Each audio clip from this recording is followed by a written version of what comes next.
இஸ்ரவேல்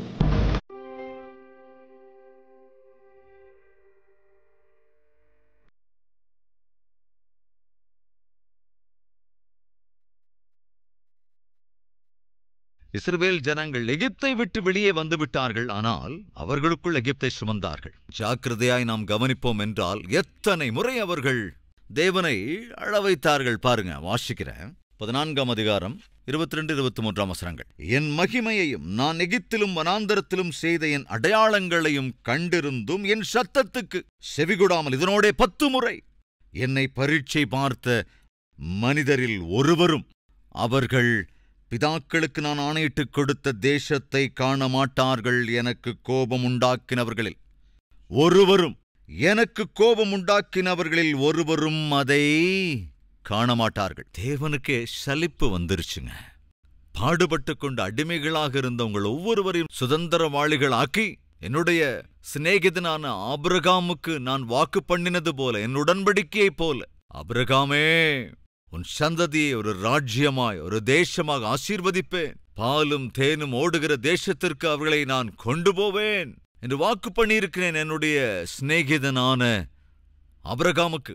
அந்த வாக்கு தத்தத்தை நிறைவேற்ற வேண்டும் என்று அடிமைகளாக இருக்கின்ற உங்கள் எல்லோரையுமே கூட பார்வோன் என்ற மகா பெரிய சக்கரவர்த்தியினுடைய தலைவணங்க பண்ணி என்னுடைய மகா மகத்துவத்தை காண்பித்து அடிமைகளாக இருந்த உங்கள் எல்லோரையும் அந்த அடிமை கட்டிலிருந்து விடுவித்து சுதந்திரவான்களாக்கி வனாந்தரத்திலே போஷித்து ஆச்சரிய அற்புத காரியங்களை செய்து மன்னாவை பொழிய பண்ணி நானே இறங்கி வந்து உங்கள் மத்தியில் வாசம் பண்ணி உங்களை வழிநடத்தினால் உங்களுக்கு என்ன கஷ்டம்? வெயிலின் உஷ்டத்தில் நீங்கள் விழுந்துவிடக் கூடாதென்று மேகத்தை உங்களுக்காக உருவாக்கினேன். இரவு நேரத்திலே அக்கினி ஸ்தம்பமாய் உங்களோடு கூட நின்றேன். இதைவிட என்ன செய்ய வேண்டும்? இந்த 40 வருடங்களிலே உங்கள் வஸ்திரங்கள் கிழியவில்லை, செருப்பு கூட அருந்து போகவில்லை. எப்படிங்க சாத்தியம்? ஒரு 10 வயசு பையனுக்கு பேண்ட் ஷர்ட் நீங்க தைச்சு கொடுத்தீங்கன்னு வைங்க. 10 வயசுல இருக்கிற பிள்ளை நீங்க தைச்சு கொடுத்த பேண்ட் ஷர்ட் போட்டா 15ஆவது வயசுல அதே பேண்ட் ஷர்ட்டை போட முடியுமாங்க? 10 அது கிழிஞ்சு போயிடும். அப்படித்தானே? கட்டாயம் கிழிஞ்சே போயிடும். 10 வயசு பையனுடைய செப்பல் எவ்வளவு பெருசுங்க இருக்கும்? இவ்வளவு பெருசு இருக்கும். அதே வயசு 15 ஆச்சா இவ்வளவு, 20 வயசு ஆயிட்டா இவ்வளவு.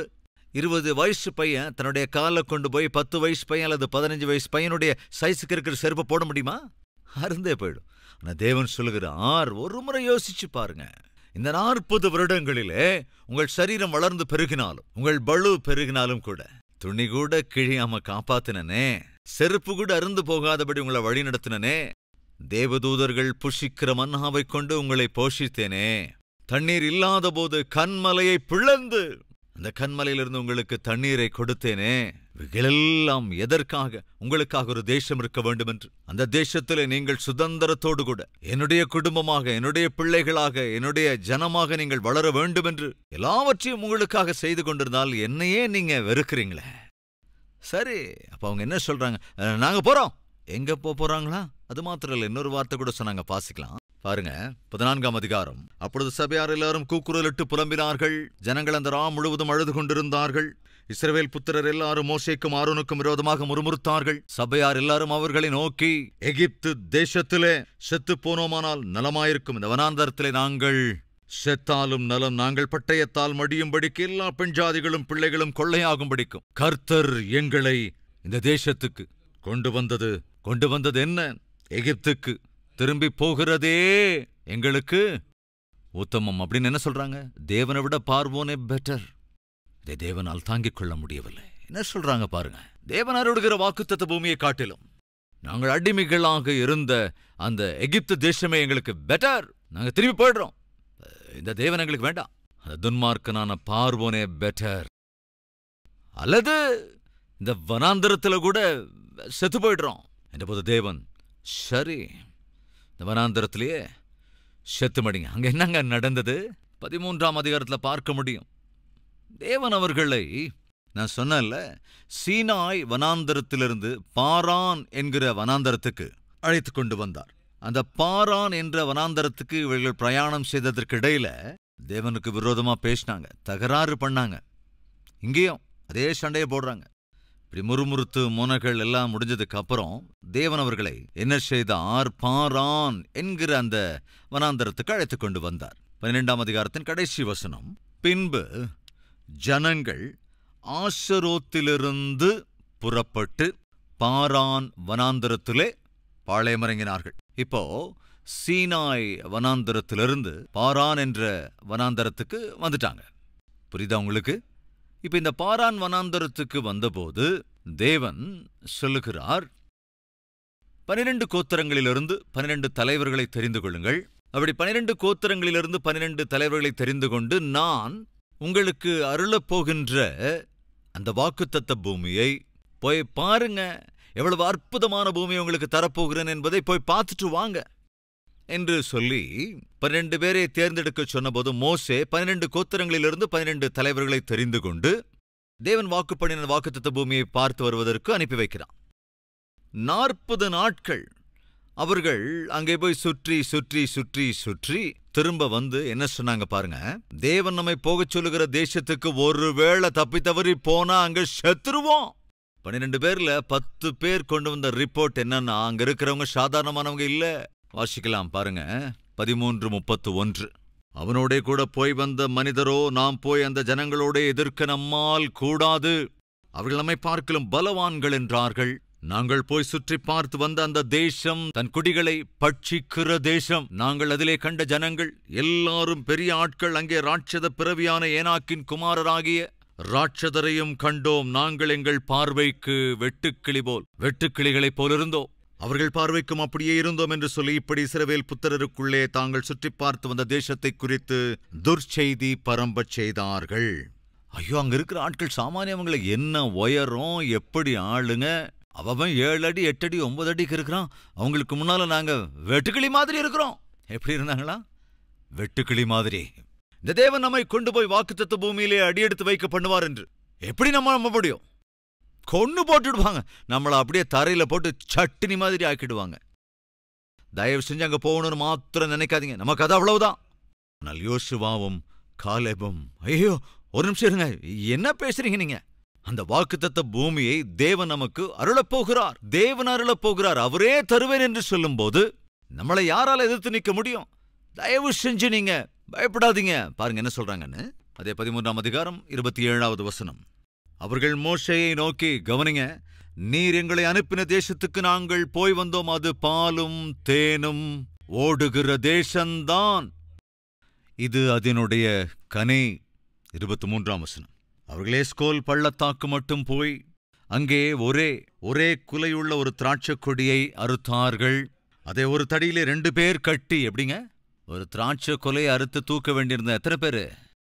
2 பேர். அதுதாங்க பாலும் தேனும் ஓடுகிற தேசம் என்றால். தொடர்ந்து வாசிக்கிறேன், கவனிங்க. மாதளம் பழங்களிலும் அத்திப் பழங்களிலும் சிலவற்றை கொண்டு வந்தார்கள். 27வது வசனம். நீர் எங்களை அனுப்பின தேசத்துக்கு நாங்கள் போய் வந்தோம், அது பாலும் தேனும் ஓடுகிற தேசம்தான், இது அதனுடைய கனி. ஆனாலும் அந்த தேசத்தில் குடியிருக்கிற ஜனங்கள் பலவான்கள், பட்டணங்கள் அரணிப்பானவைகளும் மிகவும் பெரியவைகளுமாய் இருக்கிறது. அங்கே ஏனாக்கின் குமாரரையும் கண்டோம். 30வது வசனம். அப்பொழுது காலேப் மோசேக்கு முன்பாக ஜனங்களை அமர்த்தி, நாம் உடனே போய் அதை சுதந்தரித்துக் கொள்ளுவோம், நாம் அதை எளிதாய் ஜெயித்துக் கொள்ளலாம் என்றான். யோசுவாவும் காலேபும் வந்து சொன்னாங்க, ஐயா கொஞ்சம் பொறுங்க, ஏன் இப்படி தப்பான செய்தியை பரப்புறீங்க? மனிதர்களுக்கு எதுக்காக பயப்படுறீங்க? நம்முடைய தேவன் மகா வல்லமையுள்ள தேவன் அல்லவா? வாக்கு கொடுத்த தேவன் அந்த வாக்கு தத்தத்தை நிறைவேற்றுவாரே. தயவு செஞ்சு நாங்க சொல்றதை நம்புங்க, நம்ம கட்டாயம் போவோம், அந்த பூமியை நாம சுதந்திரிச்சுக்குவோம். அது யோசுவா மற்றும் காலேபின் விசுவாசம். ஆனா மற்றவங்க எல்லாம் என்ன சொன்னாங்க? நம்மால் எப்படி போக முடியும்? நாம் எப்படி அதை சுதந்திரிக்க முடியும்? நாம் எப்படி நல்ல நாட்களை பார்க்க முடியும்? நம்ம வாழ்க்கையில என்னைக்கு இந்த துர்க்க நாட்கள் எல்லாம் முடிந்து போகும்? நம்ம கதை அவ்வளவுதான். இது அவ்விசுவாசம், சாத்தான் கொண்டு வந்து கொண்டே இருக்கிற அவிசுவாசம். இன்னைக்கு நம்ம மத்தியில் யாராவது இருக்கீங்களா? என்னுடைய கதை அவ்வளவுதான், என்னுடைய வாழ்க்கையில நீ நல்ல நாட்களை பார்க்கவே முடியாது, என் குடும்பம் கட்டப்படவே படாது, என் பிள்ளைங்க மாறமாட்டாங்க, என் பிள்ளைகளுடைய வாழ்க்கை குடும்பம் எல்லாம் சரி செய்யப்படாது, என்னுடைய சுகவீனம் மாறாது, எனக்கு வேலை கிடைக்காது, எனக்கு ப்ரமோஷன் வராது, திருமணம் நடக்காது, பிள்ளைங்க பிறக்காது, என் லைஃப் அவ்வளவுதான் என்று நீ நினைக்கிறாய் என்றால் அப்படி நினைக்க செய்வது யார் தெரியுமா? சாத்தான். அவன் ஆரம்பத்திலிருந்தே உனக்குள் அவிசுவாசத்தின் விதைகளை விதைத்து தேவனை நம்புவதற்கு பதிலாக, தேவனை சார்ந்து கொள்வதற்கு பதிலாக உன்மீது சார்ந்து கொள்ளும்படி செய்வான். அதன் விளைவு விழுந்து விடுவாய். நீ நினைத்தது போலவே விழுந்துருவ. நினைத்தது போலத்தான் நீயும் நடப்பாய். ஆனால் அன்று யோசுவாவும் காலேபும் இவர்கள் சொல்லுவதெல்லாம் பொய். 14ஆம் அதிகாரம். அப்பொழுது சபையார் எல்லாரும் கூக்குரலிட்டு புலம்பினார்கள். ஜனங்கள் அன்று ராம் முழுதும் அழுது கொண்டிருந்தார்கள். இஸ்ரவேல் புத்திரர் எல்லாரும் மோசேக்கும் ஆரோனுக்கும் விரோதமாக முறுமுறுத்தார்கள். சபையார் எல்லாரும் அவர்களை நோக்கி, எகிப்து தேசத்திலே செத்து போனோமானால் நலமாயிருக்கும், இந்த வனாந்தரத்திலே நாங்கள் செத்தாலும் நலம். 3ஆம் வசனம். எகிப்துக்கு திரும்பி போகிறதே எங்களுக்கு உத்தமம் அல்லவோ என்றார்கள். 9ஆம் வசனம். கர்த்தருக்கு விரோதமாக மாத்திரம் கலகம் பண்ணாதிருங்கள். அந்த தேசத்தின் ஜனங்களுக்கு நீங்கள் பயப்பட வேண்டியதில்லை. அவர்கள் நமக்கு இரையாவார்கள். அவர்களை காத்த நிழல் அவர்களை விட்டு விலகி போயிற்று. கர்த்தர் நம்மோடே இருக்கிறார், அவர்களுக்கு பயப்பட வேண்டியதில்லை என்றார்கள். அப்பொழுது அவர்கள் மேல் கல்லெறிய வேண்டும் என்று சபையார் எல்லாரும் சொன்னார்கள். அப்படின்னு என்ன அர்த்தம்? இவர்களை கொல்ல வேண்டும் என்று சொன்னார்கள். கவனிங்க, மோசேய, ஆரோன, யோசுவாவை, காலேப கொன்னு போட்டுடுவோம். இன்னும் ஒரு வார்த்தை பேசினா நாங்களே கொன்னுடுவோம். எங்களுக்கு உங்களுடைய தேவனும் வேண்டாம், நீங்களும் வேண்டாம். இங்கே நாங்கள் செத்தா கூட பரவாயில்ல. இதை தேவனால் தாங்க முடியவில்லை, சகித்துக் கொள்ள முடியவில்லை. அப்பொழுது தேவன் சொன்னார் 22ஆம் வசனத்துல, என் மகிமையையும் நான் எகிப்திலும் வனாந்தரத்திலும் செய்த என் அடையாளங்களை கண்டிருந்தும் என் சத்தத்துக்கு செவி கொடாமல் இதனோட 10 முறை என்னை பரீட்சை பார்த்த மனிதரில் ஒருவரும் அவர்கள் பிதாக்களுக்கு நான் ஆணையிட்டுக் கொடுத்த தேசத்தை காணமாட்டார்கள்.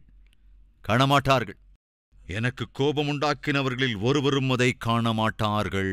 என்னுடைய தாசனாகிய காலேப் வேறே ஆவியை உடையவனாயிருக்கிறபடியினாலும் உத்தமமா என்னை பின்பற்றி வந்தபடியினாலும் அவன் போய் வந்த தேசத்திலே அவனை என்ன செய்வாரா?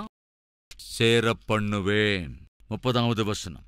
எப்புன்னேவின் குமாரன் காலேபும் நூனின் குமாரன் யோசுவாவும் தவிர மற்றவர்களாகிய நீங்கள் நான் உங்களை குடியேற்றுவேன் என்று ஆணையிட்டுக் கொடுத்த தேசத்தில் பிரவேசிப்பது இல்லை.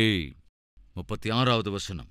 அந்த தேசத்தை சோதித்துப் பார்க்கும்படி மோசேயால் அனுப்பப்பட்டு திரும்பி அந்த தேசத்தை குறித்து துர்ச்செய்தி கொண்டு வந்து சபையார் எல்லாரும் அவனுக்கு விரோதமாய் முறுமுறுக்கும்படி அந்த துர்ச்செய்தியை சொன்னவர்களாகிய அந்த துர்ச்செய்தியை சொன்னவர்களாகிய அந்த மனிதர் கர்த்தருடைய சந்நிதியில் வாதையினால் செத்தார்கள். தேவன் அவர்களை வாக்குத்தத்த பூமிக்குள் சேர்க்க வேண்டும் என்று முற்பட்டுக் கொண்டிருந்த வேளையிலே இவர்களோ அவ்விசுவாசத்தினாலே நிறைந்த தலைவர்கள் தேவனுடைய சித்தத்திற்கு, அவருடைய நோக்கத்திற்கு விரோதமாக நின்று தேவனுக்கு எதிராய் செய்தி பரப்பினார்கள். தேவன் பார்த்தார். சாவது பெட்டர் அப்படின்னே சொல்லிக்கிட்டு இருக்கீங்களே, இந்த வனாந்தரத்தில் இப்படியே சாகிறதே பெட்டருங்கிறீங்க, அல்லது எகிப்து தேசத்துக்கு போறது எங்களுக்கு பெட்டருங்கிறீங்க, என்னை விட பார்வோனே பெட்டர் அப்படிங்கிறீங்களே. அவ்வளவாய் செத்து போக வேண்டும் என்று உங்களுக்கு ஆசை இருந்தால், என் மீதும் நம்பிக்கை இல்லை என்றால், இப்படிப்பட்டவர்களை வாக்குத்தத்த பூமிக்கு நான் ஏன் சேர்க்க வேண்டும்? செத்துப்போங்கள். கவனிங்க, 1ஆவது அதிகாரத்திலிருந்து 12ஆம் அதிகாரம் வரைக்கும் பிரயாணத்திற்காக ஆயத்தமானார்கள். 13 முதல் 20ஆவது அதிகாரம் வரைக்கும் அவர்கள் பிரயாணம் தொடர்ந்து கொண்டிருந்தது. 20ஆவது அதிகாரத்திலிருந்து 36ஆம் அதிகாரம் வரைக்கும் பிரயாணம் கானானை நோக்கி ஆரம்பித்தது. அவங்க என்ன சொன்னாங்க? செத்துப்போகிறோம் என்ற போது தேவன் அந்த கட்டத்தில் என்ன செய்கிறார்? 26ஆவது அதிகாரத்தை வாசிக்கிறேன். 2வது வசனம். இஸ்ரவேல் புத்திரரின் சமஸ்த சபையாரையும் அவர்கள் பிதாக்களுடைய வம்சத்தின்படி 20 வயது முதல் அதற்கு மேற்பட்ட இஸ்ரவேலிலே யுத்தத்திற்கு புறப்படத்தக்கவர்கள் எல்லாரையும் எண்ணுங்கள் என்றார். 64ஆம் வசனம். முன்பு மோசேயும் ஆசாரியனாகிய ஆரோனும் சீனாய் வனாந்தரத்தில் இஸ்ரவேல் புத்திரரை எண்ணும்போது இருந்தவர்களில் ஒருவரும் இவர்களுக்குள் இல்லை, வனாந்தரத்திலே சாகவே சாவார்கள் என்று கர்த்தர் அவர்களை குறித்து சொல்லியிருந்தார். கவனிங்க, எப்புன்னேயின் குமாரனாகிய காலேபும் நூனின் குமாரனாகிய யோசுவாவும் தவிர வேறொருவரும் அவர்களில் மீதியாய் இருக்கவில்லை. கவனிங்க, செத்து போயிட்டாங்க. அதாவது 26ஆவது அதிகாரத்துக்கு வரும்போது நாம் என்ன புரிஞ்சுக்கிறோம்னா, ஜாக்கிரதையா கவனிக்கணும். உபாகமத்தின் புத்தகம் உங்களுக்கு நல்லா புரியணும்னா இந்த ஒரு விஷயத்தை நீங்க புரிஞ்சிருக்கணும். அந்த விஷயம் என்னன்னா, 26ஆம் அதிகாரத்துல தேவன் சொல்லுகிறார், 20 வயதுக்குட்பட்ட எல்லோரையும் இலக்கம் பார்க்க சொல்லி எண்ண வேண்டும் என்றார். அந்த 20 வயதுக்குட்பட்ட எல்லோரும் எண்ணப்பட்டு விட்டார்கள். அங்க நடந்தது என்னன்னா, யாரெல்லாம் தேவனுக்கு விரோதமாக பேசினார்களோ, அவர்கள் எல்லோருமே கூட அந்த வனாந்தரத்துல செத்து போனார்கள். சோ இப்ப இருக்கிற ஜெனரேஷன் என்ன, 20 வயதுக்கு உட்பட்டவர்கள் மாத்திரம்தான் உயிரோடு இருக்கிறாங்க. பிளஸ் யோசுவாவும் காலேபும், இவர்கள் மாத்திரம்தான் உயிரோடு இருக்காங்க, மோசேயையும் தவிர.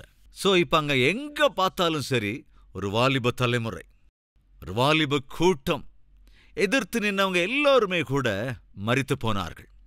அதைத் தொடர்ந்து அங்கே என்ன நடந்தது என்றால், தேவன் அந்த வாலிப பிராயத்துள்ளவர்களுக்கு மறுபடியும் ஞாபகப்படுத்தினார் மோசேயின் மூலமாக. எல்லாரும் இளம் பிராயத்தவங்க இல்ல, அவங்களுக்கெல்லாம் தெரியாது எகிப்திலிருந்து தேவன் எப்படியெல்லாம் அவர்களை விடுவித்துக் கொண்டு வந்தார், பார்வோனை எப்படி தலைவணங்கச் செய்தார், மோசே மூலமாக எப்படியெல்லாம் வழிநடத்தினார். அந்த யங் ஜெனரேஷனுக்கு அது தெரியாதுங்கிறதால தொடர்ந்து சில வசனங்கள், சில அதிகாரங்களை நாம் என்ன பார்க்க முடியும்னா, மறுபடியும் தேவன் அவர்களுக்கு நியாயப்பிரமாணத்தை விளக்குகிறார். இப்படிதான் நீங்க வாழணும், இப்படியெல்லாம் வாழக்கூடாது, இதுதான் நடத்தை, இவைகள்தான் பரிசுத்தம், இவைகள் பரிசுத்தம் என்று மறுபடியும் அவர்களுக்கு நியாயப்பிரமாணத்தை ரிவ்யூ பண்றார், மறுபடியும் அவர்களுக்கு விளக்குகிறார். அதைத் தொடர்ந்து அங்க என்ன நடந்ததுன்னா, அங்கிருந்து அவர்கள் புறப்பட்டு மோவாப் என்கிற சமவெளிக்கு அவர்கள் வந்து சேருகிறார்கள். பின்பு இஸ்ரவேல் புத்திரர் பிரயாணம் பண்ணி எரிகோவின் கிட்ட இருக்கும் யோர்தானுக்கு இக்கரையிலே மோவாபின் சமனான வெளிகளில் பாளையமிறங்கினார்கள். யோர்தானை நெருங்கிட்டாங்க அப்படின்னா அவங்க வாக்குத்தத்த பூமிக்கு பக்கத்துல வந்து சேர்ந்துட்டாங்க. வாக்குத்தத்த பூமிக்கு நெருக்கமா வந்த அந்த சூழ்நிலையில மோவாப் சமவெளிக்கு வந்தப்போ மோவாப் தேசத்திலே பாலாக் என்கின்ற ஒரு ராஜா இருந்தான். அதை நாம 4வது வசனத்தில் பார்க்க முடியும். பாலாக் என்ற அந்த மோவாபிய ராஜா 20-30 லட்சம் பேர், அந்த டைம்ல எத்தனை பேர் இருந்தாங்களோ தெரியாது, ஒருவேளை குறைவா இருந்திருப்பாங்க அல்லது அத்தனை பேர் இருந்திருப்பாங்க.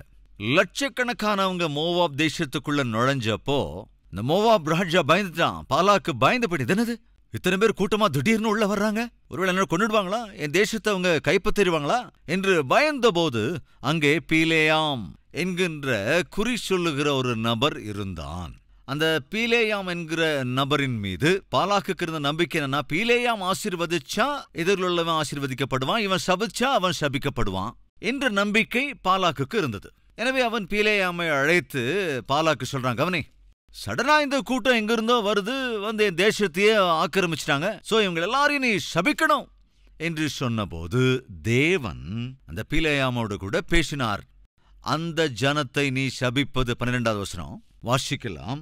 அதற்கு தேவன் பீலேயாமை நோக்கி, நீ அவர்களோட போக வேண்டாம், அந்த ஜனங்களை சபிக்கவும் வேண்டாம், அவர்கள் ஆசீர்வதிக்கப்பட்டவர்கள் என்றார். பீலேயாம் சபிக்கலாம் என்று நினைத்தபோது தேவன் சொன்னார், நீ சபிக்க கூடாது, அவர்கள் என் ஜனம், என்னால் ஆசீர்வதிக்கப்பட்ட ஜனம், நீ அவர்களை சபிக்க கூடாது. எனவே பீலேயாம் அந்த கட்டத்தில் தேவனுடைய ஏவுதலினாலே இந்த வாலிப ஜனம், இஸ்ரவேல் ஜனக்கூட்டம் எவ்விதத்திலே ஒரு தேசமாக மாறுமோ என்பதை தீர்க்க தரிசனமாக 23ஆம் அதிகாரத்தில் மற்றும் 24ஆம் அதிகாரத்திலே அவன் தீர்க்க தரிசனம் உரைக்கிறான். பீலேயாம் தீர்க்க தரிசனம். சோ கவனிக்கணும், அவர்கள் அந்த மோவாப் சமவெளிக்கு வந்து அங்கே இருந்தபோது மோசே அவர்களிடத்தில், அதாவது அந்த வாலிப கூட்டத்தினிடத்தில் எவ்விதத்திலே தேவனை சேவிக்க வேண்டும், எவ்விதத்திலே தேவனை ஆராதிக்க வேண்டும், எவ்விதத்திலே தேவனை துதிக்க வேண்டும் என்ற இந்த கடைசி அதிகாரங்களிலே இந்த வாலிப திரள் கூட்டத்துக்கு மோசே மறுபடியும் ஊட்டி வளர்த்தான் நியாயப்பிரமாணத்தை. 13ஆம் வசனம் கடைசி அதிகாரம். எரிகோவின் அருகே யோர்தானுக்கு இப்புறத்திலுள்ள மோவாபின் சமனான வெளிகளில் கர்த்தர் மோசேயைக் கொண்டு இஸ்ரவேல் புத்திரருக்கு விதித்த கட்டளைகளும் நியாயங்களும் இவைகளே. நல்லா கவனிங்க, எண்ணாகமத்தை நாம் தொடர்ந்து கவனித்து வருகிறோம். அங்கே சீனாய் பர்வதத்தின் அருகிலிருந்து திரும்ப பாரான் என்ற வராந்தரம் வரைக்கும் வந்து அவர்கள் அங்கே தங்கினார்கள். அதற்கு பிறகு காதேஷுக்கு போனார்கள். அங்கிருந்து மோவாபின் சமவெளிக்கு வந்தார்கள். அந்த மோவாப் தேசத்திலே மோவாபின் சமனான வெளி என்றால், அதாவது யோர்தான் நதிக்கு பக்கத்துல வந்துட்டாங்க. இப்ப அந்த யோர்தானை கடந்துட்டாங்க அப்படின்னா உடனே எங்க போயிடுவாங்க? வாக்குத்தத்த பூமிக்குள்ள நுழைஞ்சிருவாங்க. They are very close. இன்னும் 2 மாசத்துல மோசே இறந்து போக போகிறான். எத்தனை மாசத்துலங்க? 2 மாசத்துல மோசே இறந்து போக போகிறான்.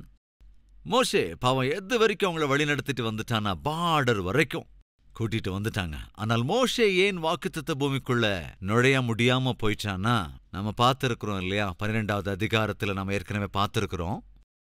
அங்க வந்தப்போ மோசேயை ரொம்ப இவங்க கடுப்பேத்திக்கிட்டே இருந்தாங்க. எங்களுக்கு தண்ணி வேணும், தண்ணி வேணும், தண்ணி வேணும், தண்ணி வேணும் என்று கேட்டபோது தேவன் மோசேயின் இடத்திலே சொன்னார், உன் கரத்தில் இருக்கிற கோலை எடுத்துக்கொண்டு போய் அந்த கன்மலையின் இடத்திலே பேசு என்று சொன்னார். ஆனால் தனக்குள்ள இருந்த கோபத்தை அடக்க முடியாதவனாக, துரோகிகளே, உங்களுக்காக இந்த கன்மலையிலிருந்து நான் தண்ணியை கொண்டு வரணுமா என்று கோபப்பட்டு கன்மலையை அடிச்சிட்டாங்க. ஆனா தேவன் என்ன சொல்லியிருந்தார்? கன்மலையோடு பேசு. ஆனா மோசே என்ன செஞ்சான்?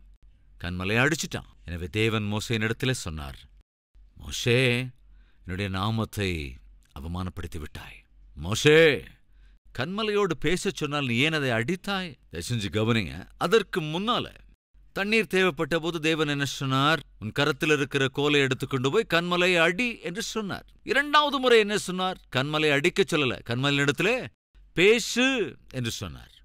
ஆனால் மோசே அவசரப்பட்டு என்ன செய்தான்? அந்த கன்மலையை அடித்து விட்டான். எனவே தேவன் சொன்னார், மோசே, நீ என்னுடைய வார்த்தையை கேளாதபடிக்கு நான் உனக்கு சொன்னதை செய்யாமல் என்னுடைய நாமத்தை நீ கனப்படுத்தாமல், மோசே, எனவே நீ இவர்களை வாக்குத்தத்த பூமிக்குள் அழைத்துச் செல்வது என்கிற அந்த அருகதையை நீ இழந்து விட்டாய். எனவே நீ வாக்குத்தத்த பூமிக்குள் பிரவேசிப்பதற்கான சான்ஸ் இல்லை. ஏன் அவ்வளவு சீரியஸா தேவன் அங்கே பேசினார்? முதல்ல அடிச்சா, அப்ப 2வது தடவை ஏன் அடிக்கக்கூடாது?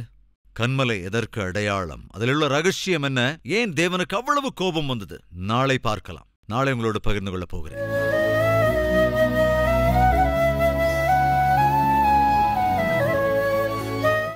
பரிசுத்தமுள்ள பிதாவே, யோசுவாவைப் போல், காலேபைப் போல் நாங்களும் உம்முடைய வாக்குத்தத்தத்தை விசுவாசித்து உம்மை நம்பி அடிமேல் அடி வைத்து முன்னேறுகிறதற்கு கிருபை அருளுங்க ராஜா.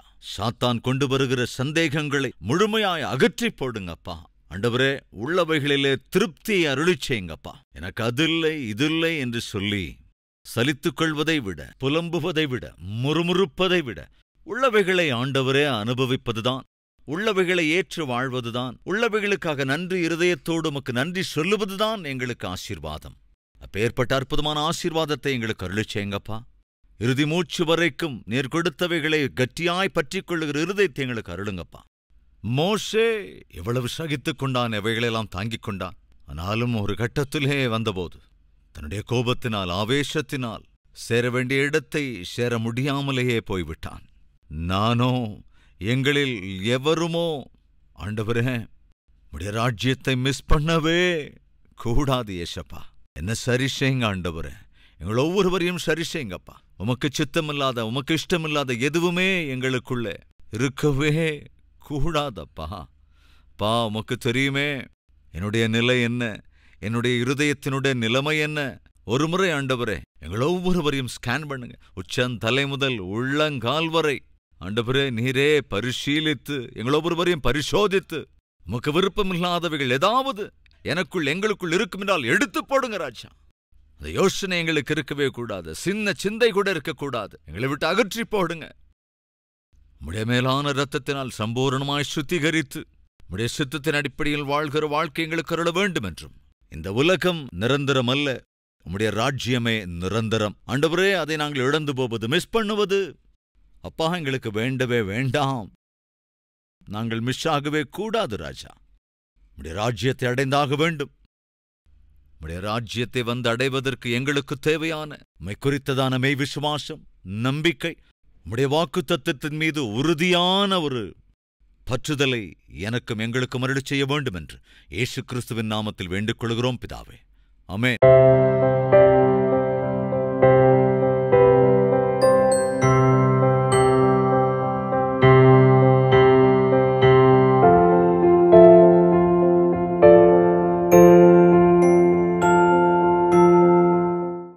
எங்கள் முகவரி: கல்வரி, தபால் பெட்டி எண் 30, குக்கட்பள்ளி, ஹைதராபாத் 72.